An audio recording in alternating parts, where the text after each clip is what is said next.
কাজকে সহজ করার জন্য আমি যেভাবে মশলা ফ্রোজেন করি। আসসালামু আলাইকুম।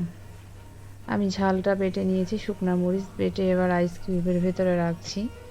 এটা এবার ফ্রিজে করে ডিপ করে রাখবো আমি। এটা হচ্ছে রসুন, প্রায় শেষের দিকে রেখেছিলাম আমার 2-4 দিন আগে, যেহেতু বেশি লাগে আমার একটু।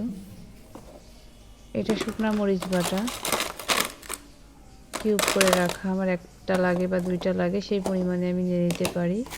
অনেকটাই সহজ হয় আমার জন্য কাজ। এটা হচ্ছে জিরা, দেখতেই পাচ্ছেন।